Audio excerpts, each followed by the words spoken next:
Eko dipoto Pak Eko. Ya, udah difoto. Semuanya udah difoto sama aku. Halo Bapak Ibu, selamat siang. Assalamualaikum warahmatullahi wabarakatuh, Bapak Ibu. Hai, hari ini kami berdua di sini loh, teman-teman. Hari ini saya Lulut akan jadi moderator, Bapak Ibu akan menjadi moderator untuk diklat hari ini. Dan kebetulan hari ini di Tulungagung ada tamu spesial kita, yaitu Bapak James. Hai. Gitu loh. Iya. Oke Bapak Ibu. Saat ini Bapak Eko Nugroho, narasumber kita sudah siap bersama kita. Kita akan nunggu beberapa saat lagi untuk memulai materi diklat hari ini. Oke, tapi sebelumnya Pak James akan memberikan pembukaan dulu ya. Bentar aja Pak James ya, karena ya. Pak Eko Nugroho itu materinya yang seru-seru udah siap nih. Iya, dia harus lebih banyak. Oke, betul. Ya, selamat siang Bapak Ibu. Di topik ke-6 hari ini temanya adalah gamifikasi pembelajaran. Nah, dalam topik ini kita akan mendapatkan 3 sesi, hari ini, besok, dan lusa.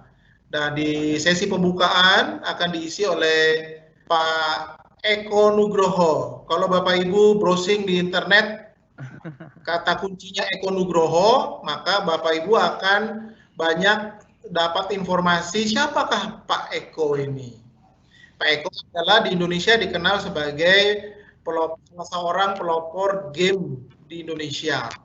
Dan yang secara khusus tema hari ini beliaulah yang memulai yang namanya game board. Dan kita sebut secara sistem namanya gamifikasi pembelajaran.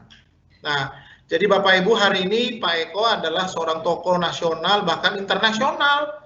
Dia kadang diundang ke luar negeri untuk berbicara soal game. Ya, terutama game dari Indonesia. Jadi Bapak Ibu bersyukur bisa hari ini Pak Eko bisa bergabung bersama kita, dan saya dan Pak Eko itu punya program impian bersama yang sangat besar. Jadi bukan sangat besar, tapi sangat besar. Jadi panjang ngatnya ya. Jadi artinya impiannya besar sekali. Nanti seperti apa? Nanti aja. Nanti biar Pak Eko yang ngomong. Ini cuma gara-gara pandemi, jadi kita tertunda dulu untuk melaksanakan. Hari ini Pak Eko akan cerita dulu kepada Bapak Ibu, apa sih gamifikasi pembelajaran, apa sih bedanya sama game board, bagaimana sejarahnya, apa industri dan segala macam. Dan besok kita langsung masuk dengan bagaimana cara merancangnya. Dan di hari terakhir kita akan diperlihatkan dengan berbentuk-bentuk permainan yang sudah jadi, yang cocok dipakai untuk pembelajaran. Nah, kita coba belajar mengeksplor di situ, sehingga dalam 3 hari Bapak Ibu punya inspirasi bahwa pembelajaran itu tidak selalu harus berbasis internet, bisa juga berbasis yang lain, ya, terutama dalam bentuk game pastinya, ya. Nah, jadi hari ini terima kasih juga kepada Pak Eko Nugroho yang sudah bersedia.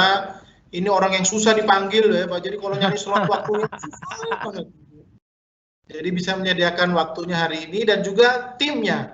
Besok timnya akan bicara, hari ini Pak Eko, besok timnya. Jadi bilang sama teman-teman yang belum bergabung agar segera bergabung, karena rugi kalau tidak mendengar langsung. Kalau mendengar mau lihat rekaman nggak enak, enaknya sekarang. Jadi bisa bertanya, bisa melihat wajah langsung Pak Eko itu seperti apa. Kemarin kan Eko Indrajit, nah hari ini besok kita akan panggil Eko Patrio biar sekalian lengkap. Tiga-tiganya akan kita panggil ke Jawa Timur. Begitu saja Bu Lulut, Pak. Ini setelah ini saya pamit ya Pak Eko. Selamat dan terima kasih atas waktunya. Bapak Ibu tolong ingatkan teman-temannya di grup sesi yang terakhir ini, 3 terakhir ini top. Sengaja saya tahu terakhir biar jadi penutupan yang bagus buat Bapak Ibu sekalian. Terima kasih. Terima kasih Pak Lulut yang sudah menerima saya di kantor PGRI Tulungagung. Bang John di balik layar, terima kasih sudah bersedia menjadi produser. Selamat mengikuti seminar hari ini. Terima kasih Pak Eko. Terima kasih Pak James, terima kasih. Terima kasih Pak James. Nah, sekarang saya menguasai layar saya ya. Kalau tadi saya berbagi dengan Oke. Pak Eko ketawa-tawa berbahak.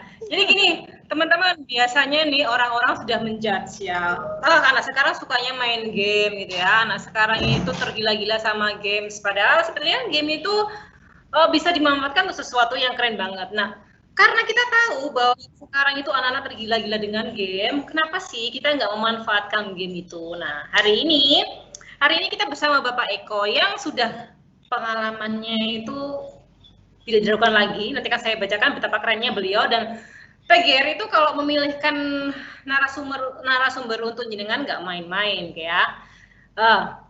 Hari ini saya bersama Bapak Eko Nugroho ya Pak ya. Kalau Bapak Ibu nyari, tadi disarankan ketika Bapak Ibu pengen tahu siapa itu Pak Eko Nugroho, ketika googling atau pakai Bing Eko Nugroho yang keluar banyak. Tapi kalau Bapak Ibu langsung ekonugroho.id, keluar deh itu ide-ide beliau bersama cerita lucu dengan putrinya yang namanya Kiria ya. Iya, putri lucunya itu cerdas banget ya.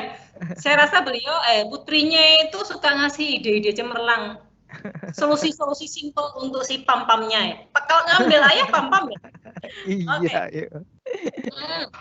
Tadi sudah diceritakan oleh Pak James bahwa Pak Eko itu sudah kesana kemari, bahkan nggak cuma di nasional ya, juga di internasional. Beliau itu tercatat sebagai finalis Gamification World Award tahun 2015. Dan beberapa tahun terakhir, Pak Eko juga diundang sebagai pembicara di event internasional. Jadi kita harus bersyukur ya. Salah satunya itu, beberapa di antaranya itu yaitu Serious Game Conference di Singapura dan di Korea Selatan. Kemudian Spiel di Jerman. Kemudian ada lagi Connected Learning Summit di MIT Media Lab Amerika. Kemudian International Conference on Game. Lalu ada jadi satu ya, International Conference on Game Art and Gamification di Jakarta, serta Knowledge Management Learning Summit di Bandung. Jadi saya rasa tepat sekali narasumber kita hari ini ya. Kalau tadi saya bilang bahwa saya ngintip ekonugroho.id, Bapak Eko punya putri kecil yang namanya Kiria.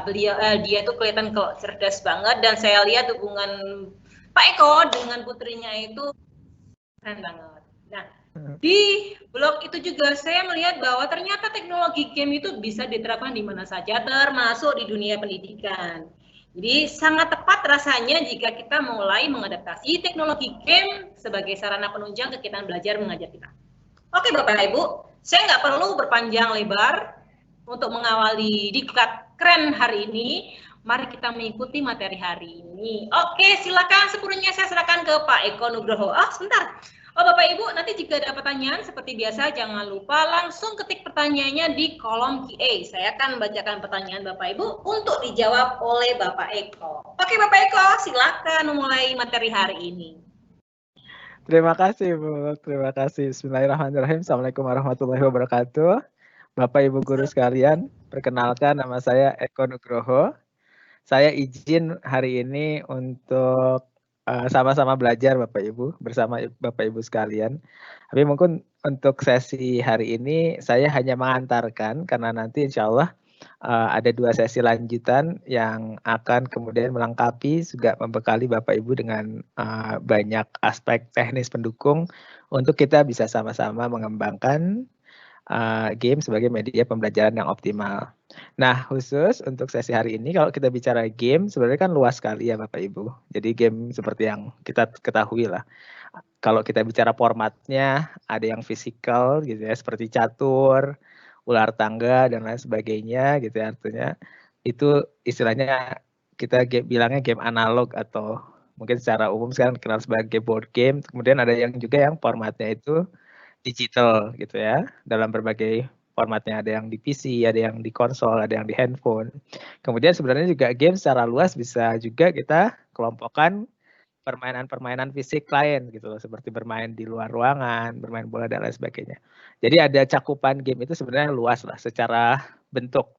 Nah, khusus untuk sesi hari ini, saya izin akan berfokus pada bentuk game yang paling sederhana dan sebenarnya jadi landasan untuk pengembangan berbagai bentuk game lainnya lah pada dasarnya gitu. Itu yang kami yakini dan kami coba kembangkan. Jadi kita akan bicara tentang board games ya, dan juga pendekatan game based learning. Jadi pendekatan pembelajaran berbasis game untuk Indonesia. Jadi saya izin untuk sesi ini saya izin layarnya itu ada di kanan Bapak Ibu, jadi nanti saya izin untuk melihat ke sebelah kanan ya Bapak Ibu.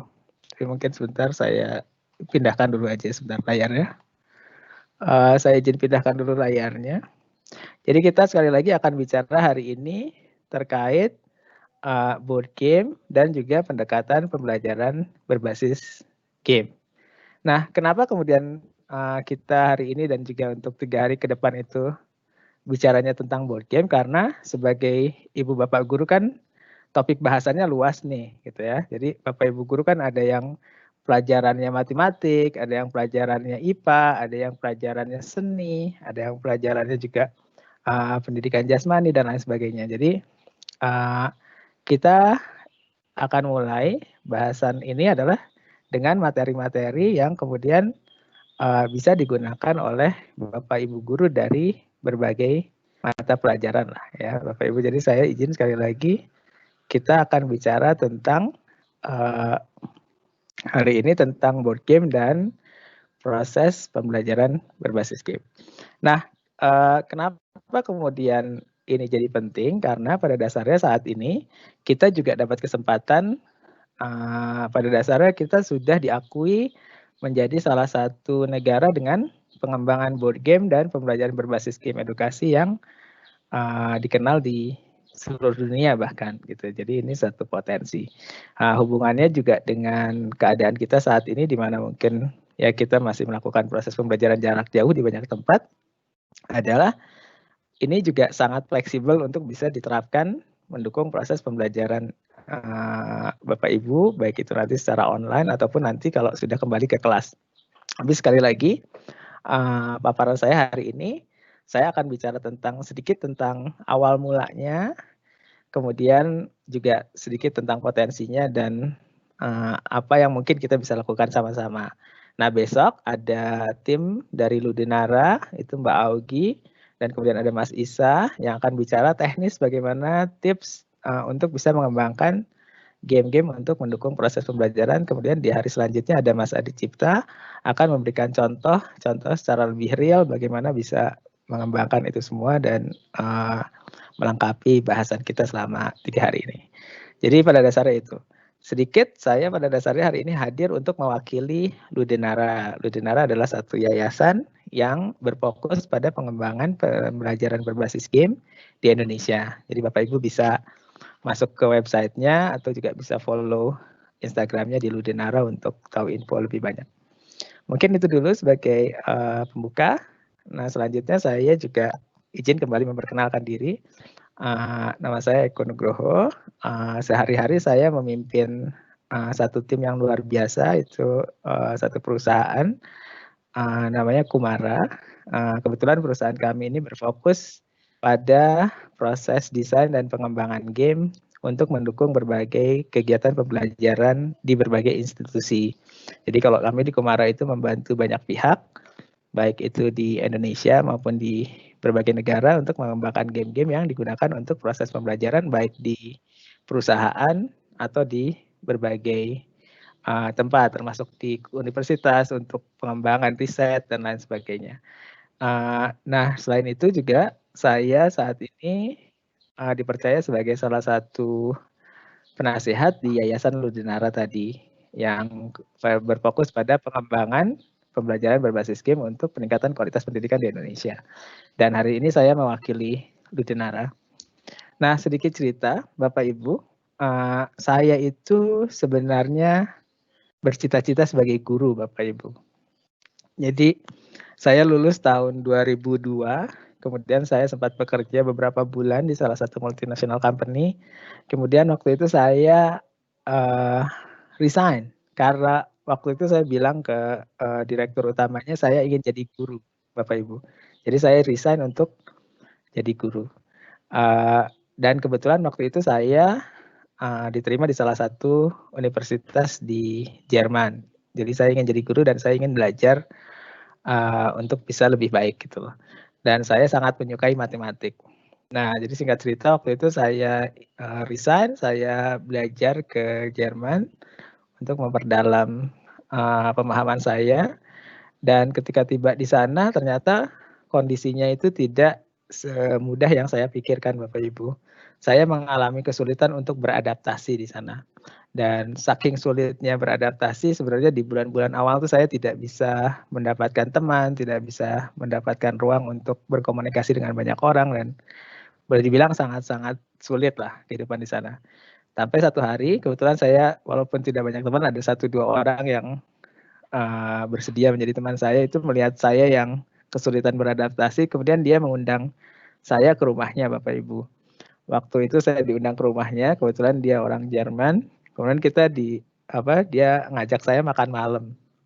Waktu makan malam, itu saya nggak bisa bahasa Jerman Bapak Ibu. Ternyata di ruangan itu tuh ada ayah ibunya gitu loh.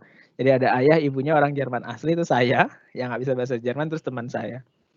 Dan jadi waktu makan tuh diam-diaman karena saya nggak ngerti Jerman, orang tuanya nggak bisa ngerti bahasa Inggris, cuma teman saya, terus kita diam-diaman. Tapi ya nggak apa-apa.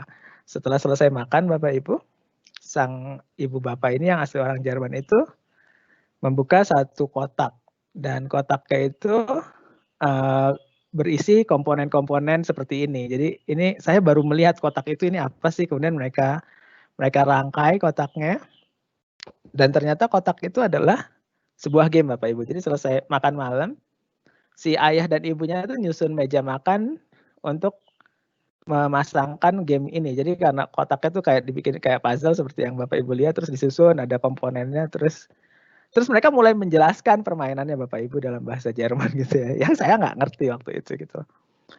Dan akhirnya teman saya bilang pakai bahasa Inggris, nggak usah khawatir Eko, you don't have to worry Eko, you will understand the whole thing in no time katanya. Jadi kamu akan ngerti kok, nanti cepat kok. Tapi si bapak ibunya tuh semangat banget. Ini kita bicara orang tua ya Bapak Ibu, orang Jerman asli, badannya gede gitu, terus cerita semangat banget. Nggak ngerti satupun tapi didengerin aja, sampai akhirnya kemudian setelah sekian lama ya udah coba aja main. Dan setelah nggak butuh waktu lama Bapak Ibu, akhirnya saya bisa memainkan gamenya gitu loh.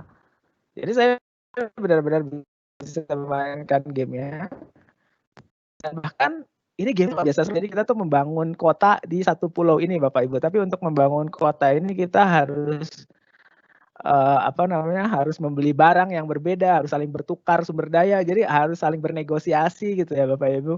Jadi gamenya tuh nggak cuma lempar dadu digerakin kayak kayak ular tangga. Gamenya itu beneran jadi kayak kita harus bernegosiasi, kita harus komunikasi, kita harus saling menyampaikan pendapat dan lain sebagainya. Tapi kita bicara dengan orang yang berbeda pendapat gitu ya Bapak Ibu, maksudnya bahasanya beda gitu loh. Dan ini kan jadinya susah, tapi dengan bahasa tanah seadanya, yang satu bahasa Inggris, yang satu bahasa Jerman, itu tuh bisa main dan malah seru. Dan di akhir sesi itu saya yang menang Bapak Ibu ya, dan saya yang menang gitu loh. Dan waktu menang itu ayah ibunya datang ke saya, terus meluk saya sambil nepuk pundak saya Bapak Ibu. Jadi dia sampai bilang, Eko good game, katanya pakai bahasa Jerman, Eko good spiel. Jadi Bapak Ibu, satu malam itu di saat saya merasa sangat kesepian, sangat kesulitan, saya diajak bermain satu game yang luar biasa, yang kemudian bisa menjembatani proses komunikasi.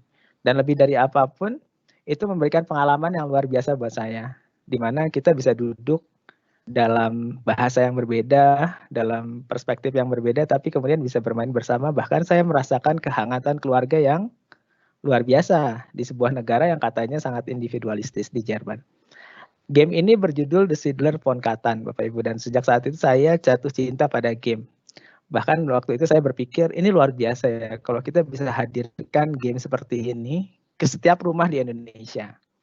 Karena gamenya sekali lagi nggak cuma lempar dadu terus gerak Bapak Ibu, kita harus berpikir strategis, kita harus melatih komunikasi, kita kemudian harus benar-benar menghitung banyak hal. Dan ini adalah sebuah proses kognitif yang luar biasa. Dan selama bermain ini saya merasakan pengalaman pembelajaran yang luar biasa. Saya harus menghitung, saya harus mengambil keputusan, saya harus komunikasi. Jadi waktu itu saya berpikir ini luar biasa ya, ada benda seperti ini yang kemudian bisa bukan cuma memberikan proses pembelajaran, tapi juga menghadirkan semacam kebersamaan keluarga. Dan sejak saat itu saya bermimpi, saya ingin menghadirkan media yang luar biasa ini ke setiap rumah di Indonesia, untuk kemudian jadi sebuah media pembelajaran yang efektif dan bisa dimanfaatkan oleh semua orang. Nah, dalam prosesnya ya Bapak Ibu, saya belajar tentang game design. Jadi kalau di Jerman itu board game ini jadi landasan bagaimana kita mendesain game-game yang lain termasuk game digital. Jadi kemudian saya mendalami itu semua dan saya belajar banyak hal yang luar biasa. Dalam proses pembelajaran saya Bapak Ibu, itu menariknya saya menemukan banyak game tentang Indonesia Bapak Ibu. Jadi game-game ini semuanya ngambil judul, ngambil cerita tentang Indonesia, tapi didesain bukan oleh orang Indonesia. Jadi game-game ini didesain oleh orang Jerman dan juga orang Belanda. Dan ini didistribusikan di seluruh Eropa dan sangat terkenal Bapak Ibu. Ambil contohnya game yang berjudul Java ini sangat terkenal. Ini didesain oleh 2 top game designer di Jerman, itu Michael Kisling dan Wolfgang Kramer. Ini 2 orang yang kalau di kita tuh kayak top pengarang topnya gitu. Jadi kalau mereka bikin game tuh nggak pernah gagal. Ada yang judulnya Bali, ada yang judulnya Batavia, ada yang judulnya Borneo, tapi nggak ada satupun yang didesain oleh orang Indonesia. Bahkan kalau Bapak Ibu googling, ada satu board game yang sangat terkenal, itu didesain oleh orang Belanda. Sekarang salah satu teman terbaik saya gitu ya. Itu judulnya Indonesia, Bapak Ibu. Jadi waktu itu saya terkejut luar biasa waktu selama di Jerman. Ini ada banyak game tentang Indonesia, tapi nggak ada yang bikinnya orang Indonesia. Dan konten-kontennya nggak sepenuhnya pas lah gitu, karena nggak dibikin oleh orang Indonesia. Jadi waktu itu saya benar-benar berpikir ini harusnya Indonesia bisa bikin game tentang Indonesia dan memperkenalkan Indonesia ke seluruh dunia, kurang lebih gitu. Tapi hal itu ternyata nggak mudah dan kebetulan saya sibuk dengan studi saya. Saya ada di Jerman dari tahun 2003 awal sampai dengan 2009 akhir. Nah, tapi ada satu kejadian menarik waktu itu. Di tahun 2008, kebetulan saya juga menulis untuk banyak media di Indonesia. Saya berkunjung ke berbagai negara meliput konferensi tentang game, karena saya juga belajar tentang game. Dan satu hari saya tuh diminta oleh salah satu mentor saya, Eko, if you wanna see, kalau kamu ingin melihat game yang bisa merubah banyak hal, kamu harus datang ke kota Essen katanya di Jerman. Di sana ada pameran game yang sangat besar, yang itu sangat luar biasa. Jadi tahun 2008 Bapak Ibu saya itu berkunjung ke kota Essen dan di sana saya itu belajar tentang satu event, itu judulnya adalah International Spieltages atau disingkatnya SPIL. Ini adalah satu pameran board game terbesar di dunia Bapak Ibu. Jadi tahun 2008 ketika saya berkunjung itu mungkin pengunjungnya sekitar 140.000 orang. Data terakhir kemarin itu tahun 2019 pengunjungnya nyampe dengan 209.000 orang Bapak Ibu. Jadi ini adalah satu pameran, area pamerannya mungkin sekitar 10 sampai 12 kali lapangan bola Bapak Ibu di satu kota kecil. Ini kota tambang di Essen itu. Nah, setiap tahun semua orang tuh datang ke kota ini selama kurang lebih 3 hari untuk kemudian bermain bersama Bapak Ibu. Jadi tua, muda, kakek, nenek, orang anak sama bapaknya sama kakeknya itu datang ke tempat ini, kemudian mereka istilahnya bermain bersama. Jadi di tempat ini tuh dari segala negara, dari segala penjuru dunia datang dan bisa main sama-sama selama 3 hari. Di sini saya tuh melihat bagaimana sebenarnya game itu bisa menyatukan banyak aspek. Jadi kita bisa melihat game sebagai media pemersatu, bisa melihat game sebagai media pembelajaran, bisa melihat game beneran menghidupkan semua kota. Bahkan lebih dari itu Bapak Ibu. Kota Essen selama 3 hari ini, itu semua restorannya tuh ngasih tempat buat main. Semua hotelnya ngasih tempat buat main. Semua kampus, semua sekolahnya tuh ngasih tempat buat main.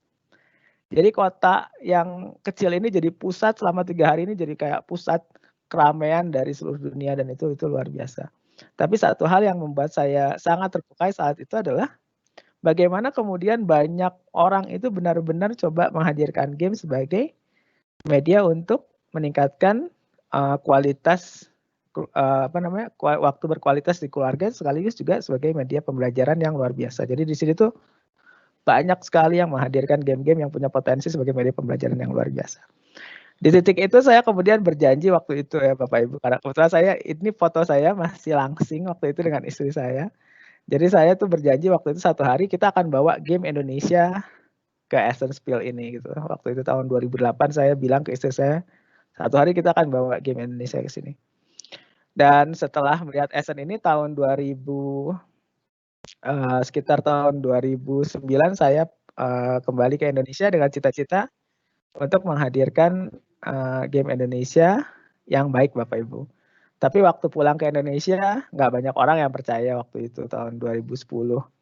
Apa game katanya, buat pembelajaran nggak mungkin lah kok katanya. Terus kamu kelamaan di Jerman sih, jadi kayaknya mikirnya udah salah, di Indonesia tuh nggak akan ada orang yang mau pakai game buat pembelajaran. Dan waktu itu benar adanya Bapak Ibu. Kita masih punya persepsi negatif tentang game, bahkan sampai hari ini, bahwa game itu bikin kecanduan, bahwa game itu bikin segalanya jelek buat anak-anak kita. Itu tidak sepenuhnya salah. Apapun yang berlebihan pasti jelek gitu. Tapi Bapak Ibu dari tahun 2002 bahkan sebenarnya game itu sudah diakui sebagai salah satu media pembelajaran yang sangat efektif di banyak negara. Artinya banyak negara itu sudah mulai mengalokasikan dana khusus untuk riset pemanfaatan game untuk media pembelajaran. Kalau game sebagai media pembelajarannya sendiri itu sudah sejak lama Bapak Ibu, bahkan dari zaman Romawi kuno juga sudah digunakan gitu. Tapi maksudnya secara riset mulai diakui bahwa potensinya ini bisa dikembangkan itu dari sekitar tahun 2000-an itu sudah sangat-sangat pesat sekali. Jadi sebenarnya pemanfaatan game sebagai media pembelajaran itu sudah sangat luar biasa. Yang jadi masalah ketika itu di Indonesia adalah belum sepenuhnya bisa diterima waktu tahun 2010. Singkat cerita, saya coba mengembangkan game dan meyakinkan banyak orang, didukung oleh tim yang luar biasa. Alhamdulillah kita pelan-pelan mendapatkan banyak kesempatan, walaupun awalnya dari banyak partner saya di luar negeri dulu, tapi secara bertahap kita kemudian berhasil meyakinkan banyak pihak bahwa kita bisa mendesain game yang baik gitu loh. Itulah ketika saya mendirikan Kumara, perusahaan saya. Tapi kemudian cita-cita saya untuk menghadirkan game Indonesia yang mengangkat konten Indonesia yang baik di Essen itu tetap jadi semacam cita-cita yang saya benar-benar ingin wujudkan Bapak Ibu, dan alhamdulillah tahun 2014 kita dapat kesempatan. Jadi waktu itu didukung penuh oleh Kementerian Pariwisata, kita bisa menghadirkan game Indonesia di Spiel di Jerman. Waktu itu cuma bawa 4 Bapak Ibu judulnya. Ada Mat Goceng, ini game tentang silat Betawi dan para tokoh Betawi dari berbagai etnik gitu ya. Mengajarkan tentang toleransi juga sudut pandang yang beda gitu ya. Terus ada game tentang Mahardika, tentang kemerdekaan Indonesia. Terus ada game untuk keluarga, itu judulnya adalah Mess Up Monster. Terus ada satu game lagi yang masih prototipe, waktu itu judulnya Punakawan. Jadi waktu mau berangkat ke sana tuh semua orang tuh pada nanyain, kenapa kamu bawa game tentang Indonesia katanya. Kenapa nggak bikin game tentang Jerman aja gitu loh. Supaya laku di sana. Game Indonesia nggak akan laku kata banyak orang waktu itu. Ngapain orang beli game Indonesia? Tapi Bapak Ibu ketika tiba di sana waktu itu, game kita itu kita bawa hampir sekitar 400 box gitu ya Bapak Ibu, itu dalam 2 hari itu habis dibeli orang gitu. Dan mereka tuh sangat surprise ada game seperti ini, ada konten-konten Indonesia yang luar biasa. Dan bahkan mereka sangat mengapresiasi konten-konten kita. Jadi Bapak Ibu 2014 itu kita berhasil membuktikan bahwa konten Indonesia dan game Indonesia itu bisa sangat diminati juga oleh halayak internasional. Dan sejak saat itu saya coba menceritakan hal ini ke banyak pihak. Kalau Bapak Ibu mungkin cek lagi tahun 2014 ke belakang atau sebelum 2014 mungkin belum banyak game bertema Indonesia. Dan ketika saya bercerita ke banyak pihak, ayo dong bikin game tentang tema Indonesia, umumnya banyak pihak itu cerita nggak akan laku soalnya tema Indonesia itu kurang pas dan lain sebagainya. Ada semacam ketidakpercayaan diri untuk mengangkat tema Indonesia sebagai game, dan itu tidak sepenuhnya salah karena memang waktu itu kita juga lebih sukanya game-game yang datang dari barat atau tema-tema barat gitu, maksudnya secara market. Tapi pada dasarnya saya selalu meyakini bahwa tema Indonesia ini punya kekuatan yang luar biasa. Tapi ya memang sulitnya meyakinkan banyak pihak, sehingga satu kali pernah istri saya tuh bilang, kamu terlalu bego sih, terlalu percaya sama konten-konten Indonesia katanya. Dan waktu itu maksud istri saya adalah karena saya ngerasa sedih banget nggak banyak orang percaya tentang konten Indonesia. Kenapa ya waktu itu? Terus dia jawab, ya soalnya nggak banyak orang sebego kamu, percaya banget sama Indonesia katanya. Terus dari obrolan itu saya kemudian malah terinspirasi, oh iya ya kalau gitu kenapa nggak kita ajak orang lain juga untuk percaya, untuk sama-sama bego aja waktu itu. Akhirnya tahun 2015 Bapak Ibu, saya memberanikan diri mengembangkan satu konsep namanya adalah board game challenge. Jadi satu konsep bagaimana mengajarkan banyak orang untuk bisa mendesain board game mengangkat tema-tema Indonesia yang berkualitas. Jadi tahun 2015 kita mengadakan satu seri rangkaian workshop di 5 kota, mengajarkan sekitar 300 orang peserta untuk bisa membuat game dalam 3 hari.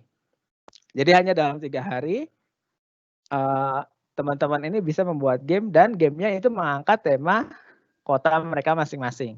Jadi bukan cuma membuat game, tapi membuat game yang bertema atau mengangkat tema tentang kota mereka masing-masing. Jadi di Bandung mengangkat kota Bandung, di Jakarta mengangkat kota Jakarta, di Surabaya mengangkat kota Surabaya, di Jogja mengangkat kota Jogja, di Semarang mengangkat kota Semarang. Jadi dalam rangkaian seri tersebut didukung penuh oleh Kompas, itu luar biasa sekali. Kita ada lebih dari 300 peserta dan menghasilkan lebih dari 60 bahkan 80 prototipe game tentang Indonesia, Bapak Ibu. Dan bahkan sudah ada pemenangnya, dan yang pertama dipikir, oh ini kayaknya susah nih ngejualin game-game dengan tema Indonesia. Para juara dari seri ini, Bapak Ibu, itu gamenya sangat laku dan diterima baik oleh market. Dan sejak itu board game Indonesia mulai bangkit, Bapak Ibu, dan berkembang. Salah satu yang paling saya syukuri adalah banyak sekolah, banyak kampus, banyak lembaga itu mulai memanfaatkan game atau board game Indonesia tidak hanya sebagai media hiburan semata, tapi sebagai sebuah media pembelajaran yang luar biasa. Dan makin banyak juga para desainer atau kreator board game Indonesia yang bermunculan di seluruh Indonesia. Dan itu dimulai dari tahun 2015. Sejak saat itu juga, Bapak Ibu, board game Indonesia juga terus muncul yang baru. Hingga saat ini ada lebih dari 50 judul dan bervariasi. Dari mulai tentang kuliner, ini adalah pemenangnya. Nah, ini didesain oleh Mas Adi Cipta. Jadi Mas Adi Cipta juga salah satu alumni dari Indonesia Board Game Challenge itu. Nanti beliau akan bicara di sesi hari Rabu. Ini menceritakan tentang kuliner Surabaya. Yang di atas itu menceritakan Aquatico, menceritakan tentang kekayaan laut Indonesia. Dan ada banyak sekali, Bapak Ibu, berbagai board game bertema Indonesia dengan konten-konten yang luar biasa yang saat ini bermunculan. Bapak Ibu bisa akses ini semua di boardgame.id, yang kebetulan nanti lead editornya itu Mas Isa akan bicara besok. Jadi Mas Isa juga seorang game designer. Beliau itu mendesain game The Festival of Indonesia yang kebetulan juga dapat penghargaan sebagai the best game dari Backcraft tahun 2017. Jadi beliau besok akan mengisi sesi juga untuk memberikan semacam tips sederhana bagaimana mendesain game untuk mengangkat konten-konten yang mungkin cocok untuk mendukung proses pembelajaran Bapak Ibu. Besok juga Mas Isa akan ditemani oleh Mbak Augie. Mbak Augie adalah Kepala Sekolah Game Schooling-nya Ludinara yang punya program untuk bagaimana mengajarkan atau memanfaatkan game-game sebagai media pembelajaran di sekolah gitu. Jadi Bapak Ibu besok akan ditemani oleh Mas Isa dan Mbak Augie bicara tentang tips-tips sederhana mengembangkan game sekaligus pemanfaatannya di kelas. Kemudian hari Rabu akan ditemani oleh Mas Adi bicara secara langsung juga bagaimana tips mendesain game yang juga mungkin bisa dioptimalkan untuk proses pembelajaran. Jadi dari tahun 2015 sekali lagi board game Indonesia berkembang sangat pesat dan alhamdulillah Bapak Ibu berkat dukungan semuanya kita tidak hanya sekali datang di Jerman waktu itu. Jadi dari 2014 pertama kali itu kita hadir lagi tahun 2017, kemudian kita hadir lagi di 2018 dan kita juga hadir kembali kemarin di 2019. Jadi kita bawa jumlah game Indonesia yang terus bertambah dan apresiasinya makin luar biasa. Bahkan di Jerman tahun 2019 kemarin kita dapat panggung khusus untuk bicara bagaimana board game itu bisa merubah dunia. Dan Indonesia mungkin hanya salah satu negara yang paling banyak membawa game-game yang punya konten yang luar biasa di sana gitu Bapak Ibu. Dan itu bukan itu aja Bapak Ibu. Sebenarnya kita juga sudah mengembangkan game bukan hanya untuk tema-tema Indonesia secara umum. Kita juga sudah berhasil mengembangkan banyak game untuk mendukung banyak konten yang sangat-sangat penting. Jadi ya kita bantu KPK mengembangkan board game terkait integritas, Kita juga mengembangkan board game khusus untuk mendukung program Board Game for Peace dari ada satu NGO yang sangat luar biasa yaitu Peace Gen Indonesia atau Peace Generation Indonesia. Jadi board game itu mengajarkan tentang toleransi dan perdamaian dan digunakan untuk salah satu program mereka tahun 2017 terlalu 2016-2017 dan terpilih sebagai the most innovative program dari sosialisasi toleransi dan perdamaian di Indonesia dari UNDP waktu itu. Selain itu salah satu yang paling baru dan juga sangat kami banggakan itu salah satu board game yang kita kembangkan untuk mendukung program Basnas untuk pelatihan siaga bencana untuk para guru dan siswa di banyak area Bapak Ibu. Jadi ini sekelumit tentang bagaimana sebenarnya game itu bisa dikembangkan untuk mendukung banyak tema pembelajaran dari mulai yang kita ada di sekolah sampai kemudian secara umum yang penting untuk diketahui oleh banyak pihak. Nah, dari berbagai program tersebut sebenarnya Indonesia saat ini sudah cukup diakui Bapak Ibu di seluruh dunia, bahkan pendekatan kita bagaimana memanfaatkan board game untuk pembelajaran baik itu di sekolah maupun di publik itu atau pendekatan pembelajaran berbasis game itu sudah sangat-sangat diakui oleh banyak pihak. Jadi seperti yang tadi diceritakan Pak James dulu, kebetulan saya mendapatkan kesempatan untuk mewakili Indonesia di berbagai forum internasional dan saya selalu menceritakan apa yang sudah kita lakukan dan semua itu dikonfirmasi bahwa pendekatan pembelajaran dengan menggunakan game yang kita kembangkan di Indonesia ini sudah sangat-sangat baik Bapak Ibu, bahkan mereka melihatnya sebagai salah satu percontohan bagaimana game untuk pembelajaran itu bisa dikembangkan. Jadi tahun 2018 lalu saya mendapatkan kesempatan sekitar 6 minggu untuk mampir di MIT. Saya memberikan seminar di sana juga kelas-kelas sederhana untuk banyak pihak menjelaskan apa yang sudah kita lakukan di Indonesia dan apresiasinya luar biasa. Di banyak tempat lainnya juga begitu Bapak Ibu. Kita dapat kesempatan di Korea, di Singapura, dan di banyak tempat. Terakhir 2019 lalu juga kita bicara di beberapa kampus di UK, di United Kingdom, di London.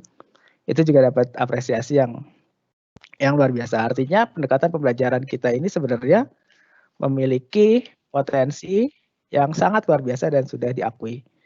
Dan kenapa kemudian hal itu bisa terjadi? Pada dasarnya karena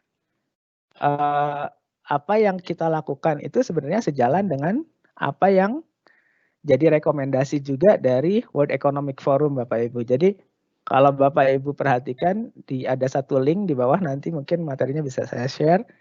World Economic Forum pada tahun 2016 itu merekomendasikan play-based learning atau pembelajaran berbasis bermain secara umum itu sebagai salah satu metode pembelajaran yang direkomendasikan untuk melatih kemampuan abad 21, bahkan itu nomor 1 gitu, play-based learning itu nomor 1. Kenapa kemudian play-based learning ini jadi salah satu proses pembelajaran yang sangat direkomendasikan itu karena pada dasarnya ketika kita bermain Bapak Ibu, kita itu sebenarnya memiliki 4 kebebasan yang luar biasa.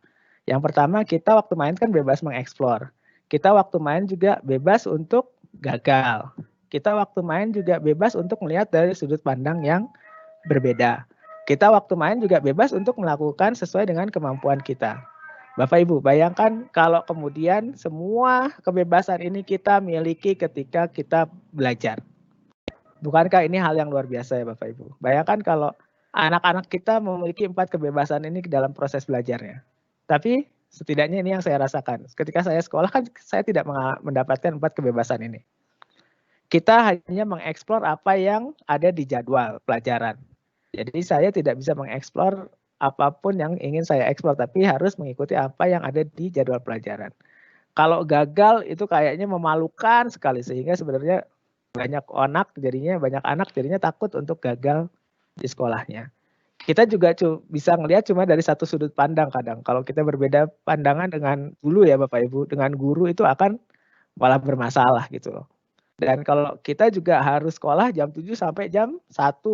Mau ngantuk, mau lapar, pokoknya harus ada di kelas jam 7 sampai jam 1. Jadi kita nggak punya kebebasan untuk belajar di saat kita benar-benar nyaman untuk belajar. Nah, ketika kita main, Bapak Ibu, kita sebenarnya punya 4 kebebasan itu. Jadi sebenarnya pendekatan pembelajaran berbasis game itu sebenarnya merangkum ini semua untuk dihadirkan dengan media yang terbaik. Nah, kenapa kemudian dari tadi saya bicara board game? Karena dari awal saya melihat inilah salah satu media yang paling potensial untuk mendukung proses pembelajaran di Indonesia. Karena bisa dikembangkan oleh semua orang. Karena tadi tahun 2015 saya sudah membuktikan hanya dalam 3 hari kita bisa mengajarkan siapapun. Ini kita bicara orang-orang yang nggak punya pemahaman IT, yang nggak bisa gambar. Ada guru, ada arsitek, ada entrepreneurs, itu datang dalam 3 hari mereka bisa mendesain game dan mengangkat tema kotanya Bapak Ibu. Jadi ini adalah sesuatu yang bisa kita lakukan bersama-sama dan itu kenapa kemudian jadi punya potensi yang luar biasa. Nah, ini semua juga sejalan dengan berbagai referensi yang bisa Bapak Ibu akses ya Bapak Ibu. Jadi ada banyak buku yang bercerita tentang potensi bermain, sekaligus juga potensi game untuk mendukung proses pembelajaran. Ada satu buku yang insya Allah nanti di Desember akan saya luncurkan, jadi ini masih dalam proses penulisan, dan mohon doanya semoga bisa selesai Desember besok. Itu akan bicara tentang bagaimana pemikiran yang playful itu bisa mendukung kita menjadi pribadi yang lebih baik, termasuk juga jadi guru, jadi pemimpin yang lebih baik. Nah, hal ini juga mesti dipahami bahwa sebenarnya secara literatur Bapak Ibu, definisi game itu tidak ada yang menyebutkan game itu hanya sebagai media hiburan semata. Jadi game itu sebenarnya ada banyak definisinya, tapi secara umum saya coba rangkum 4 definisi yang menurut saya paling representatif untuk bisa kita jadikan pegangan bersama. Jadi sebenarnya game itu bisa dilihat sebagai sebuah motivator, sebuah tools untuk memotivasi kita. Karena pada dasarnya definisi game itu adalah voluntary activity to overcome unnecessary obstacle. Jadi dengan game itu kita mau melakukan sesuatu yang sulit sekalipun secara sukarela. Yang lainnya game itu sebenarnya adalah secara sudut pandang baru Bapak Ibu. Jadi dengan game kita bisa melihat banyak hal dari sudut pandang yang baru. Yang selanjutnya game itu adalah sebenarnya pemecah masalah. Game is problem solving activity. Dan di game kita dihadapkan pada masalah dan kita dilatih untuk kemudian memecahkannya. Yang selanjutnya, yang ini salah satu favorit saya menurut Stephen Hoffman, Tracy Fullerton, dan Chris Wayne, game itu adalah sebuah lab, di mana kita bisa melakukan banyak eksperimen di sana. Nah, Bapak Ibu, secara umum inilah definisi game. Dan kalau kita bicara tadi board game itu bisa dikembangkan oleh siapa aja, maka sebenarnya dengan mengembangkan board game kita bisa mengembangkan hal-hal ini. Kita bisa mengembangkan sebuah tools untuk memotivasi murid kita belajar lebih baik. Kita bisa mengembangkan tools untuk melatih secara sudut pandang yang baik. Kita bisa mengembangkan tools untuk memecahkan masalah. Kita bisa mengembangkan tools juga untuk menghadirkan lab atas materi-materi pembelajaran kita. Dan ini akan jadi sesuatu yang luar biasa. Nah, atas landasan ini sebenarnya sejak 2 tahun lalu kami mendirikan Ludenara, Bapak Ibu. Jadi Ludenara adalah satu yayasan, satu organisasi yang kemudian kita dirikan untuk membantu Bapak Ibu guru semua, termasuk juga orang tua di seluruh Indonesia, untuk bisa memanfaatkan game, apapun formatnya, sebagai sebuah media pembelajaran yang baik gitu. Nah, tapi selalu dalam prosesnya kita mengencourage semua untuk mulai dulu yang dari yang paling sederhana Bapak Ibu. Mulai dulu dari membuat board game.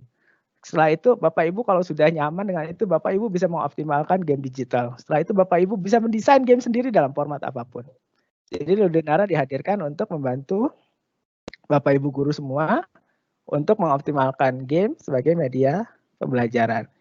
Dan sejak 2 tahun lalu, alhamdulillah Ludenara saat ini sudah memiliki hampir lebih dari 500 alumni di seluruh Indonesia. Jadi programnya itu ada program game based learning yang pada dasarnya selama 3 hari ini nanti akan Bapak Ibu dapatkan secara umum materinya.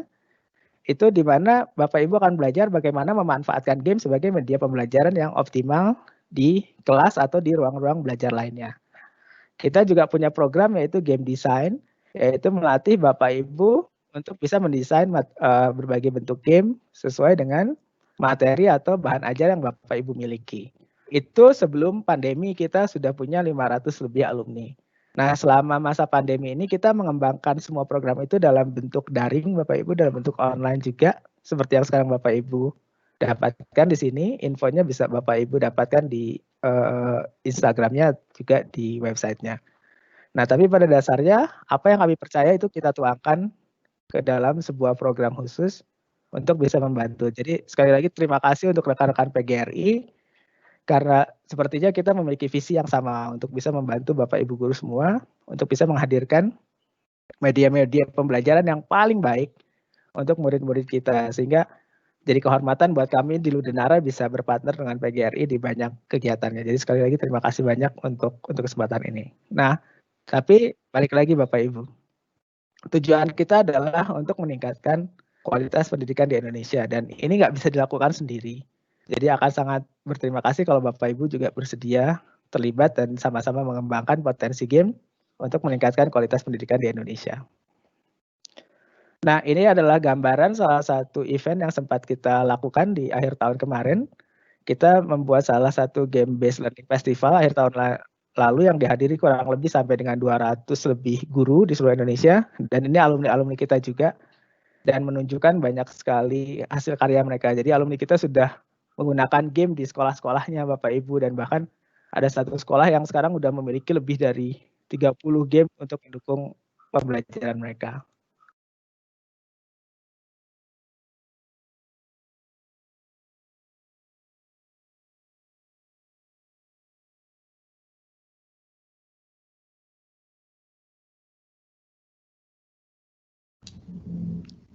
Pak Eko, mohon maaf, ini ada suaranya ya? Kalau ada suaranya, sound-nya belum diaktifkan. Yang di bagian atas share ada audio, input audio.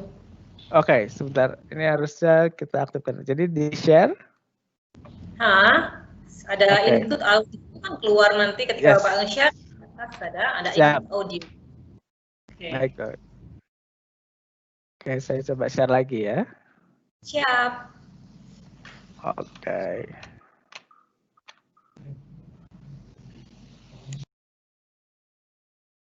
Ini malah jadi sebentar.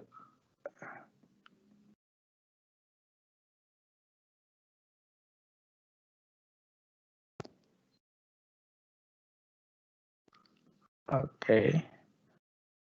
Share-nya belum muncul, sebentar.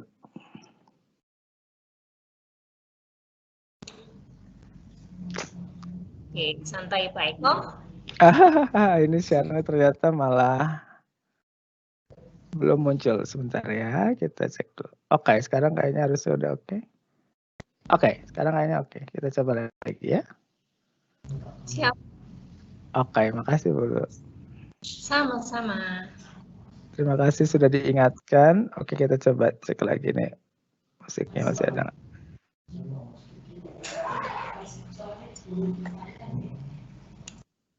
Oke. Semoga kedengaran ya.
Oke, ini sedikit gambaran aja Bapak Ibu, salah satu festival yang diadakan, dan ini di alumni Ludenara semuanya sudah hadir di sana, dan sebenarnya kita berencana untuk kemudian terus mengembangkan hal ini untuk lebih luas lagi. Nah, salah satu program yang sedang kita kembangkan ini juga harapannya nanti bisa dikembangkan bareng-bareng dengan PGRI juga sebanyak mungkin pihak Bapak Ibu. Kita sedang merumuskan yaitu Teacher Board Game Challenge. So, tadi tahun 2015 kita bicara tentang Board Game Challenge untuk umum. Kita kemudian sekarang sedang merumuskan bagaimana kita bisa menghadirkan program yang sama tapi khusus untuk guru dan sekolah. Jadi idenya adalah bagaimana kita bisa membantu para ibu bapak guru untuk mendesain game sesuai dengan materi pembelajaran mereka sendiri, tapi sambil coba memotivasi guru dan sekolah lainnya. Jadi harapannya kita bisa bikin semacam online board game design dan game based learning workshop gitu. Jadi Bapak Ibu nanti bisa belajar langsung mendesain dan juga menggunakan game ini untuk materi pembelajaran bagaimana. Kemudian nanti bisa kita hadirkan untuk publik, artinya mungkin kita bisa siapkan satu website khusus untuk bisa Bapak Ibu tampilkan karya-karyanya, nanti Bapak Ibu guru yang lain bisa vote gitu ya, memilih karya mana yang terbaik. Nanti karya terbaiknya bisa dipresentasikan untuk dapat masukan, kemudian karya-karya terbaiknya bisa kita hadirkan untuk kemudian jadi bagian dari board game edukasi yang terbaik yang bisa kita implementasikan sama-sama di banyak tempat. Ini salah satu program yang saat ini sedang kita rumuskan dan mudah-mudahan juga bisa kita kolaborasikan bersama nantinya. Ini nanti sepenuhnya juga akan didukung oleh tim Ludinara. Jadi ini salah satu ide yang harapannya tadi di depan juga dengan Pak James dan teman-teman PGRI bisa kita kembangkan nanti ke depannya. Terakhir sebagai penutup, pada dasarnya saya selalu percaya kalau Indonesia ini bisa jadi pusat pengembangan game dan gamifikasi edukasi pembelajaran terbaik di dunia Bapak Ibu. Dan ini kita sudah mulai. Karena sebenarnya saya selalu yakin kalau kita tuh punya bahan terbaiknya Bapak Ibu. Kita punya semua masalah yang ada di dunia. Yang artinya sebenarnya kita punya kesempatan untuk menghadirkan banyak solusi sama-sama. Dan harapannya kita bisa melakukannya sama-sama bersama Bapak Ibu guru semua. Karena Bapak Ibu guru adalah insan-insan terbaik untuk bisa menghadirkan game-game yang terbaik ini. Mungkin gitu, Bu Lulu. Terima kasih. Oke, terima kasih. Terima kasih, Pak Eko. Nice ya, saya suka sekali ya. Tadi saya menemukan beberapa fun fact nih tentang Pak Eko. Nah, apa yang materi yang disampaikan Pak Eko? Pertama, fun fact-nya adalah Pak Eko dulu punya cita-cita sebagai guru ya. Semoga nanti selesai. Sekarang Pak Eko punya guru. Nah, fun fact ketika Pak Eko keterima kuliah di Jerman, ternyata nggak bisa bahasa Jerman. Nah, yang keren, fun fact yang ketiga adalah untuk bermain game, kita nggak perlu menggunakan bahasa yang sama ya. Ternyata game itu bisa menyatukan segala bahasa ya Pak Eko ya? Correct me if I'm wrong ya? Iya, Ibu. Ya, kita benar ya, dari main game itu nggak perlu menggunakan bahasa yang sama, pokok main aja seperti itu. Nah, fun fact yang keempat, bahwa main game itu tidak perlu tahu rule-nya. Seperti yang tadi Pak Eko ceritakan, belum apa-apa udah nggak bisa bahasanya, nggak tahu cara mainnya gimana, udah main aja tahu rule-nya dan menang, ya kan? Nah, dan fun fact yang kelima, main game itu ternyata bisa membangun hubungan keluarga, bisa melatih komunikasi, bisa melatih negosiasi, termasuk bisa melatih kreativitas dan berpikir kritis untuk yang main game. Jadi sangat tepat sekali Ibu kalau main game itu, kalau game itu bisa digunakan untuk mengasah kemampuan anak berpikir kritis, berkolaborasi, berkomunikasi, dan berpikir kreatif. Betul kan? Oke. Betul Ibu, terima kasih. Oke, ini sudah ada 2 pertanyaan nih dari Ibu Lulu Hamidah, SMPN Jogoroto. Pertanyaannya, kita kan guru. Setahu saya, background seorang untuk menjadi desainer game itu harus IT. Apa dengan background pendidik bisa buat game yang menarik? Silakan dijawab dulu Pak Eko, ada 2 pertanyaan dari teman-teman ini. Silakan. Oke. Terima kasih Ibu, Bapak semua, terima kasih. Seperti yang tadi diceritakan Bapak Ibu, sebenarnya kalau game kan ada proses mendesain game itu ada banyak stepnya lah kurang lebih. Tapi gamenya sendiri kan formatnya ada banyak. Kenapa tadi diangkat kita bicara board game? Board game itu sesuatu yang seperti kayak ular tangga, mungkin monopoli sebagai catur gitu. Karena sebenarnya medianya kan fisikal gitu Bapak Ibu, mudah untuk dikembangkan gitu ya. Nah ada juga game yang bentuknya digital. Kalau Bapak Ibu bicara mengembangkan game yang digital, ada baiknya punya latar belakang IT tentunya. Tapi kalau kita bicara game yang bentuknya seperti tadi saya cerita ular tangga, mungkin permainan kartu, mungkin monopoli, kemampuan IT tidak terlalu boleh dibilang akan baik kalau punya, tapi kalaupun tidak ada masalah gitu loh. Yang penting adalah keinginan untuk belajar mengembangkan hal tersebut. Jadi jawaban singkatnya, tidak perlu kemampuan IT atau siapapun bisa Ibu Bapak mendesain game. Dan itu sudah dibuktikan.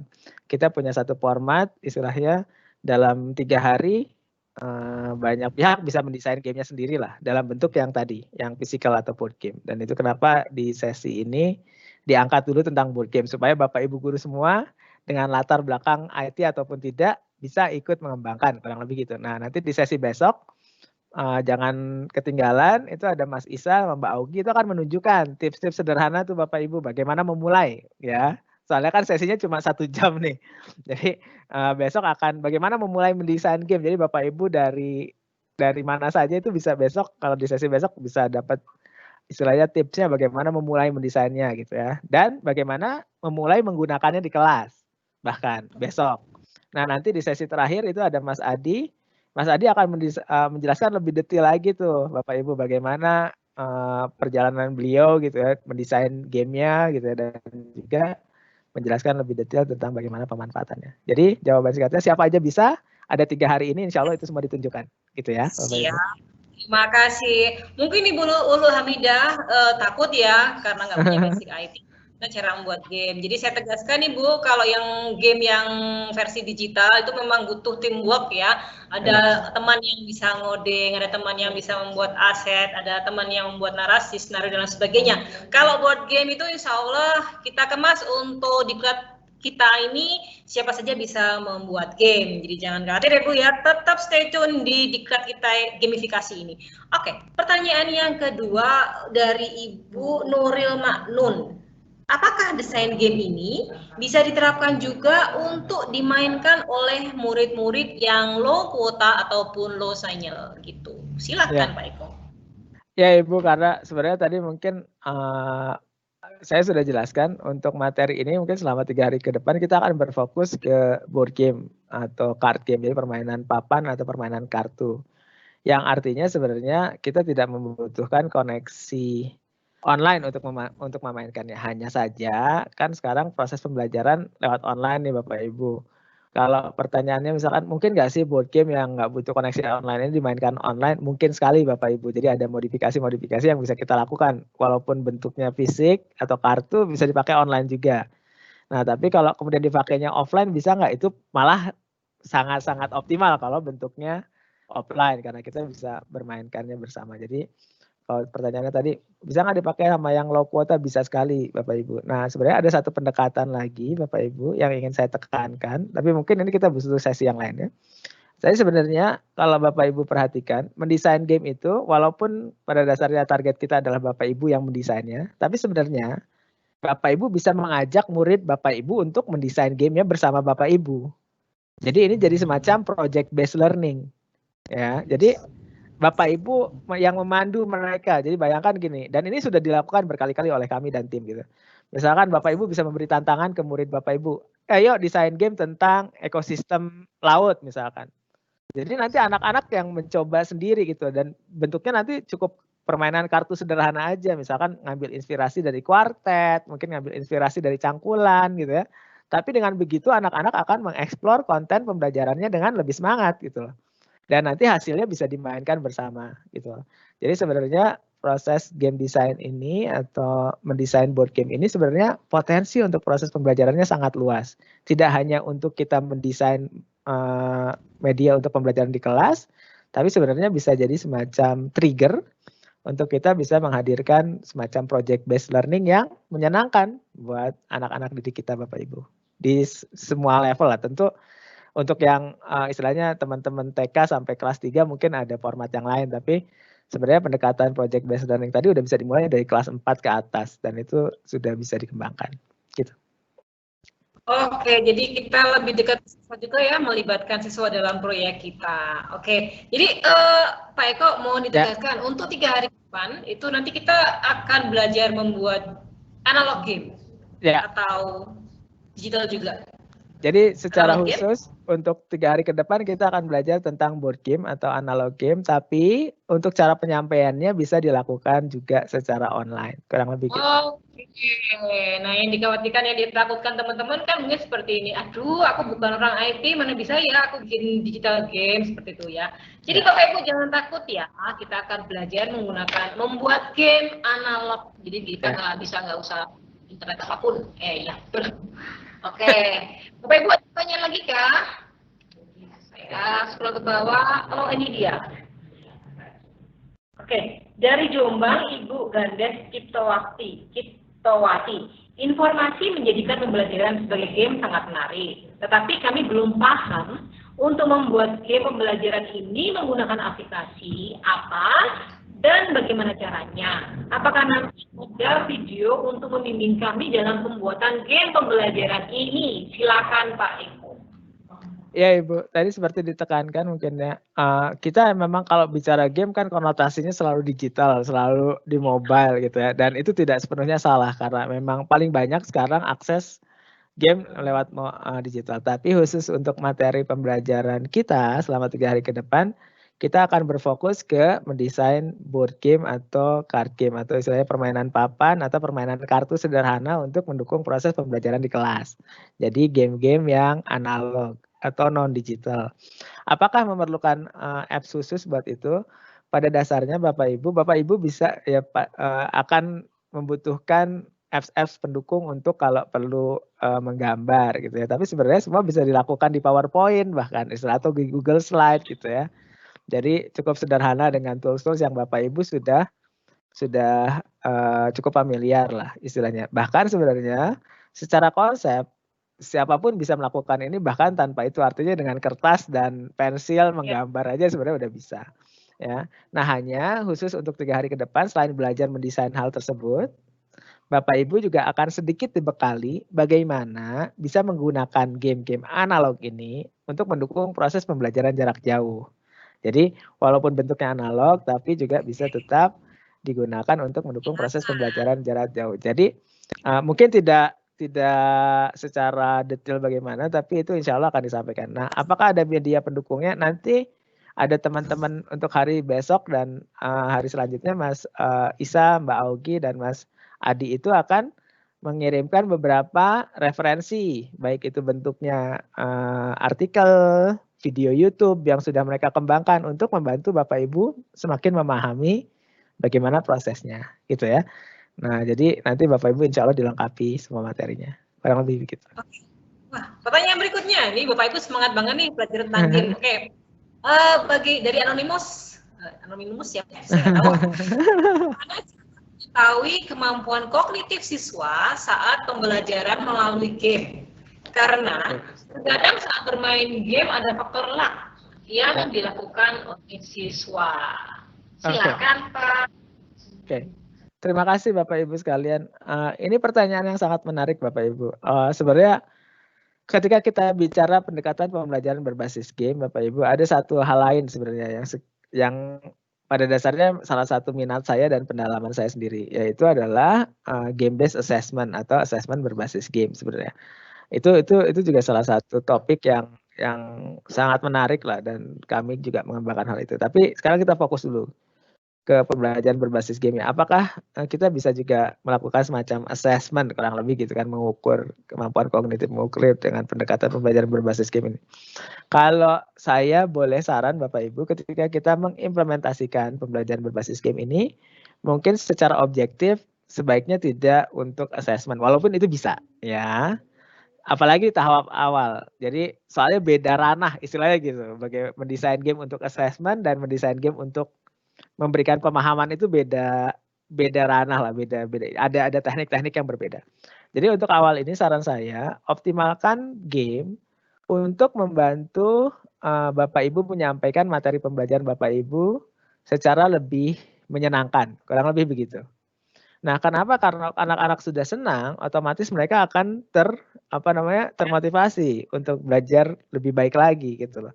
Nah, untuk masalah mengukur kognitifnya bagaimana? Sebenarnya kan sederhana. Kalau ternyata anak-anak makin semangat, itu aja kan harusnya cukup ya Bapak Ibu gitu ya. Karena kalau anak-anak semakin semangat kan otomatis juga harusnya kegebrian mereka dalam proses belajar juga mendukung performa mereka secara umum lah ya Bapak Ibu. Jadi kalau boleh saran, nggak usah bingung dulu untuk mengukur kognitifnya, tapi ukur saja bagaimana reaksi anak-anak ketika kemudian menggunakan gamenya. Kalau ternyata memberikan dampak yang positif, maksudnya lebih semangat, lebih happy gitu ya, lebih excited. Saya pikir itu sudah di arah yang benar. Kalau boleh saran ke sana. Kalau ditanya lagi, itu bisa nggak sih ngukurnya? Bisa, tapi untuk awal ini mungkin terlalu kompleks kalau kita bicara itu. Ya, nanti insya Allah di 1-2 kesempatan saya akan bicara lebih detail soal itu. Gitu. Oke, jadi saya tegaskan untuk diklat kali ini, 3 hari ke depan ini, 2 hari ya, 3 hari dengan hari ini, kita fokusnya membuat game untuk menguatkan pemahaman siswa ya. Ya. Oke, jadi kalau untuk assessment-nya kita pikirkan belakangan nanti, karena itu ya Pak ya. Jadi saya rasa yang barusan disampaikan oleh Pak Eko juga sekaligus menjawab pertanyaannya Bu Nur Alami Hudayana. Bagaimana cara mengambil penilaian dalam pembelajaran lewat game? Apakah ada rubrik ya? Oke, Ibu. Sepertinya tadi sudah dijelaskan oleh Pak Eko bahwa untuk yang sesi kali ini arahnya bukan untuk assessment, tapi untuk menguatkan pemahaman siswa melalui game. Oke, correct me if wrong, Pak? Benar ya? Ya. Soalnya kalau kita bicara game based assessment itu beda lagi istilahnya. Itu tekniknya beda lagi. Tapi mungkin supaya jalur ini ya Ibu Bapak, supaya Ibu Bapak juga punya sesuatu lah. Sebenarnya kalau mau menggunakan game sebagai assessment, ini tapi harus hati-hati. Bapak Ibu tuh bisa menggunakan game apapun yang nanti dikembangkan untuk assessment, tapi bukan individu, tapi group assessment. Itu harusnya masih memungkinkan. Misal, Bapak Ibu misalkan main ular tangga, misal ya, ngajak anak-anak main ular tangga atau monopoli. Dimainnya kan per grup nih, 5 orang misalkan gitu ya. Terus setelah main, Bapak Ibu itu nanti coba ajukan beberapa pertanyaan terkait pengalaman mereka bermain gitu kan. Tapi kan nanti jawabannya per grup tuh. Nah dari grup itu kan Bapak Ibu bisa mendapatkan gambaran sebenarnya persepsi masing-masing grup itu seperti apa. Nah jadi bisa sebatas grup assessment itu harusnya masih memungkinkan. Apa fungsinya? Dengan Bapak Ibu punya grup assessment sederhana itu Bapak Ibu bisa dapetin sebenarnya perspektif pemahaman siswa sejauh mana, balik lagi kan. Perspektifnya adalah pemahamannya sejauh mana. Jadi kalau harus sampai memberikan penilaian tidak disarankan karena menurut saya itu akan beda ranah lagi gitu ya. Siap, makasih.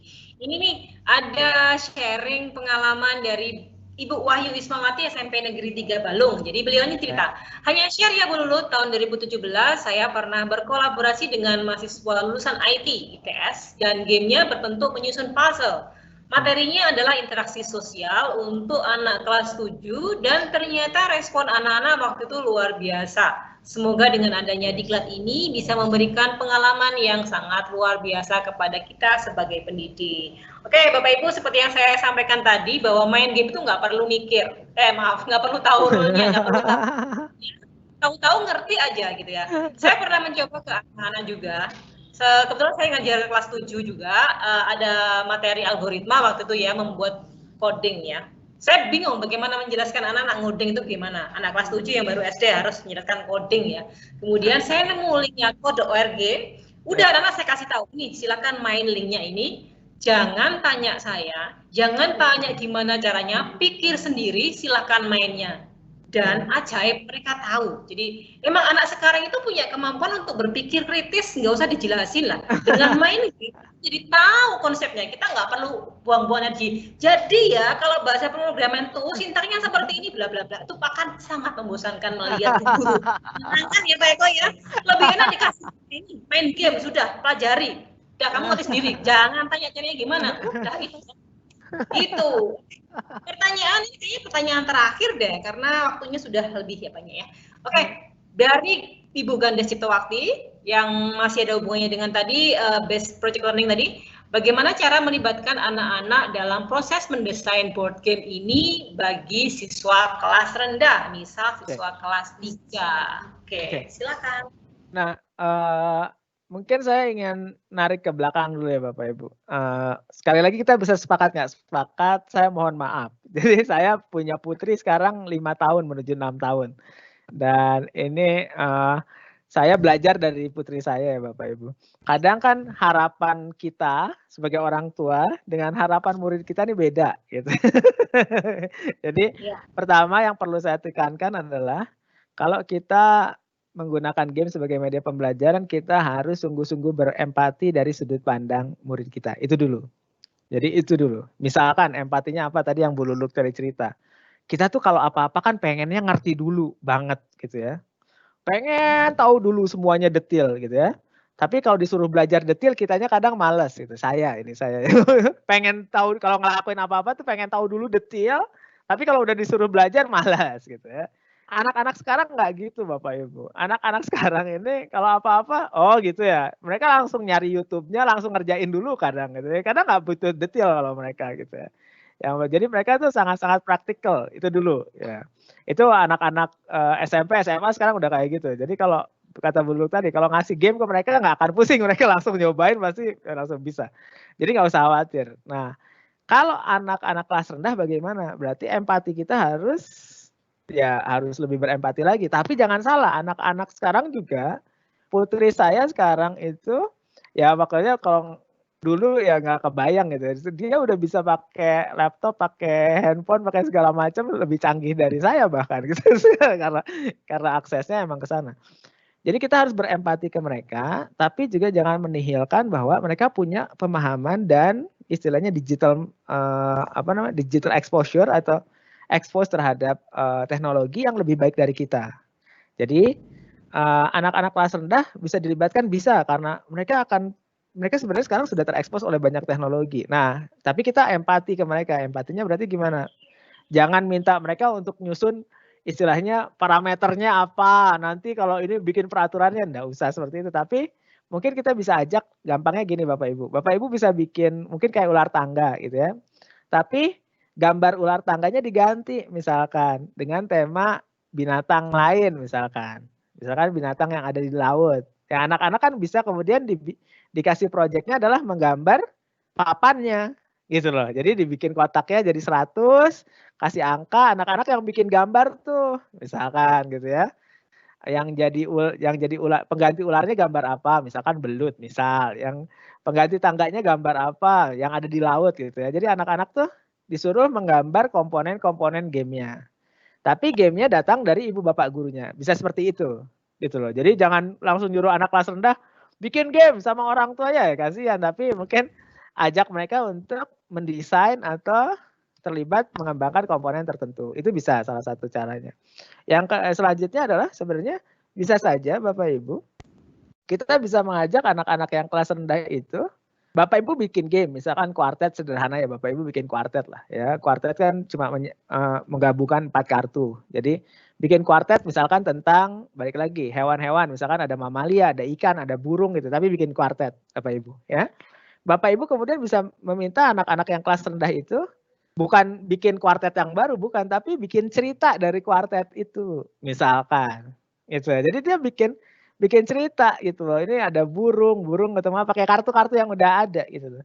Jadi mengembangkan sesuatu yang lain dari situ. Jadi dia bercerita, mengekspresikan. Jadi bahkan juga balik lagi menggambar atau berkreasi yang lain. Jadi project based learning untuk anak-anak yang kelas rendah itu variasinya bisa banyak. Nah, sebagai rule of thumb, sebenarnya selama itu berbentuk cerita atau berkreasi gambar, itu 2 hal yang sebenarnya dekat dengan mereka. Jadi itu minimalnya bisa seperti itu. Tapi kan Bapak Ibu yang paham, murid Bapak Ibu kalau dirasa, oh anak saya ini bisa lebih dari itu ya bisa ditambahkan yang lain. Tapi kalau untuk anak-anak yang kelas tinggi, project based untuk mengembangkan game atau board game ini sangat excited buat mereka. Yang perlu diempatikan adalah temanya. Kenapa tadi saya bicara tema? Kalau misalkan anak-anak Bapak Ibu, misal itu jauh dari laut misal, ya. Mungkin nggak sih bikin game tentang ekosistem laut? Mungkin, tapi kasihan gitu maksudnya. Jadinya kan googling doang gitu. Tapi kenapa nggak bikin project game tentang misalkan di dekat sekolah ada kali, ya ekosistem kali aja. Jadi mereka bisa langsung riset ke lokasi gitu ya. Atau kalau dekat sawah, kenapa nggak tentang sawah? Kalau misalkan di kota, ya kenapa nggak bikin project game tentang misalkan ekosistem tanda kutip ya. Misalkan adalah di urban gitu ya. Atau mungkin tentang ekonomi di pasar. Jadi maksudnya dekatkan ke anak-anak kita supaya proses pembelajarannya itu membumi. Soalnya kalau proses pembelajarannya dari YouTube lagi ya kasihan. Padahal kan sebenarnya salah satu kekuatan project based learning adalah mendorong anak-anak kita untuk kemudian merasakan langsung prosesnya. Dekatkan ke mereka gitu loh. Dekatkan terhadap si objek pembelajaran. Mungkin itu aja. Nanti nggak berhenti kalau ngomongin itu. Oke. Oh, terima kasih Pak Eko. Mohon maaf Bapak Ibu karena keterbatasan waktu kita, maka tidak semua pertanyaan akan dibacakan ya. Masa untuk sudah kembali bersama saya. Oke. Senang sekali Pak, hari ini saya Bapak nggak ikuti ya. Bapak Ibu terus antusias nih. Oke. Bapak Ibu, untuk hari ini itu semua pertanyaan tidak bisa saya bacakan, tapi kalau saya garis bawahi, boleh dikatakan bahwa hari ini itu materi kita adalah mempersiapkan Bapak Ibu untuk membuat atau merancang game yang fungsinya untuk menekankan pemahaman siswa kepada sebuah materi, bukan untuk asesmen. Dan yang kedua, fokusnya ke board game. Board game itu contohnya apa sih? Board game dan analog game ya. Board game itu contohnya monopoli, seperti itu loh Bapak Ibu ya. Jadi misal Bapak Ibu mengadaptasi monopoli untuk memahamkan suatu apalah gitu Bapak Ibu, saya yakin Bapak Ibu lebih kreatif ya. Oke. Pak James ada yang mau disampaikan? Oh, sudah enggak. Oke, sebelum nutup nih Pak Eko, apa yang ingin disampaikan sebelum Pak Eko pamitan kepada kami? Nah, mumpung ada Pak James nih, sekali lagi ya, ini mumpung ada Pak James. Jadi biar Pak James tahu juga, Bapak Ibu guru juga bisa nagih ke Pak James ya, Bapak Ibu nih. Jadi Pak James, tadi kan saya sama Ibu Lulung nih cerita gitu ya, bahwa sebenarnya ini ada ide kecil ya Pak James. Teacher Board Game Challenge gitu loh. Kenapa kita nggak bikin tantangan untuk para guru seluruh Indonesia untuk membuat board game pembelajaran terbaik gitu loh. Dan nanti bayangkan kalau tiap sekolah bisa ngirim perwakilannya gitu loh. Kemudian nanti kita bekali secara online ataupun offline bagaimana mendesain game yang baik. Kemudian nanti mungkin kita bisa tampilkan karya-karya dari setiap sekolah ini Pak James gitu ya ke publik gitu ya, mungkin di website, mungkin juga ada videonya nanti bisa dilihat. Nanti biar semua guru seluruh Indonesia juga yang memilih nih, misalkan 10 game paling favorit menurut guru-guru seluruh Indonesia. Nah 10 game favoritnya nanti bisa dipresentasikan, bisa juga kita bekali lebih dalam, kemudian bisa kita kembangkan dan bisa digunakan oleh seluruh Indonesia lagi gitu loh. Dan ini dengan teknologi sekarang kan harusnya bisa. Nah, jadi dari hasil 3 hari ini mungkin nanti kita bisa pikirkan program selanjutnya, langsung aja kita bikin tantangan untuk Bapak Ibu guru menghadirkan istilahnya game-game edukasi terbaik untuk seluruh Indonesia. Mungkin gitu ya Pak James. Jadi ya itu idenya. Moderator ke saya, moderator live ke saya. Moderator. Produser. Nah, jawaban saya 1, besok dilakukan. Lombanya dimulai bulan Desember 2020.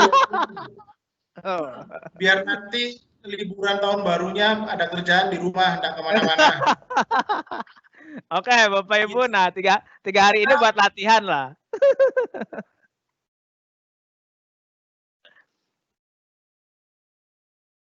Kan ada penugasan. Berarti tugas merancang game itu kan sudah ngawali challenge sebenarnya, tinggal diformalkan. Jadi Jawa Timur curi start, terutama peserta hari ini curi start sebagai peserta. Jadi yang ikut seminar hari ini harus wajib ikut lombanya. Jadi ini PR-nya penugasannya sekaligus latihan. Nanti Eko sama Novi kita rapat setelah sesi 3 ini selesai. Kalau bisa Desember sudah dimulai. Karena Desember. Karena November ini kita sudah bikin guru Olimpik. Sudah padat. Jadi kalau guru Olimpik itu tidak termasuk game. Jadi nanti kita game boardnya kita pisahkan gamenya dengan guru Olimpik. Itu dengan Microsoft Mas. Aku dengan Microsoft bikin guru Olimpik. Jadi nanti kita bikin sendiri dengan Mas Eko. Sama-sama Eko. Yang guru Olimpik Eko Indrajit. Kalau game board challenge dengan Eko Nugroho. Nah, nanti MC-nya Eko Patrio. Sepakat ya Mas ya, rapat ya habis itu ya. Ini Bapak Ibu gurunya dulu. Siap, siap, siap. Tapi ya jangan Jawa Timur aja. Aku tuh dapat komplain nih. Ini Jawa Timur Oh, wae. nasional, tapi Jawa Timur curi start. Iya, bagus. Pak Jem juga dikomplain tuh, masa Jawa Timur terus katanya. Oke, Bapak Ibu Guru, terima kasih banyak. Tapi intinya itu, nah tapi Pak James kenapa itu sekarang kalau Bapak Ibu Guru udah bisa bikin game sendiri, artinya kan setiap sekolah, setiap daerah punya games edukasinya masing-masing. Kan bukannya keren gitu loh. Jadi ada games dari Jawa Timur, ada game dari Sulawesi, ada game dari Aceh, dari Papua yang kemudian dekat dengan lokal konten masing-masing. Jadi nggak perlu banyak ada SD, SMP, SMA, SMK, madrasah mulai dari sanawiyah, aliyah, semua ada, banyak banget. Dan kalau bicara saya produser. Nah, tinggal diatur aja nanti programnya supaya nggak berhenti. Jangan berhenti programnya, harus tiap tahun. Oh, itu dari tahunan. Dan Mas Eko nggak boleh ngajak asosiasi lain selain PGRI, ingat itu. Oh, diajak. Organisasi lain langsung putus, cerai. Nggak ada PGRI, tambah-tambah peserta, awas ya, nggak boleh. Temannya ya. Oke, Pak Eko, terima kasih untuk ya, Mas Eko. Mohon maaf. Iya, terima kasih sekali. Bapak Ibu, seperti tadi yang disampaikan Pak James dan Pak Eko bahwa kita akan ada event untuk apa namanya, Pak? Game board challenge ya. Jadi siapkan Bapak Ibu untuk hari ini sudah, besok dan besok lusa Bapak Ibu harus ikut agar tahu gimana caranya membuat game board. Oke, mohon maaf untuk hari ini jika ada salah-salah kata, maaf. Caranya sih? Hah? Gimana? Kan sudah lomba bikin, bukan caranya. Ini namanya moderator sama Pak Ketuanya nggak kompak ya. Oke, inilah caranya membuat game board. Pantengin terus ya, jangan sampai ketinggalan. Terima kasih Pak Eko, sampai ketemu lagi kapan. Terima kasih. Dadah Bapak Ibu. Assalamualaikum. Salam.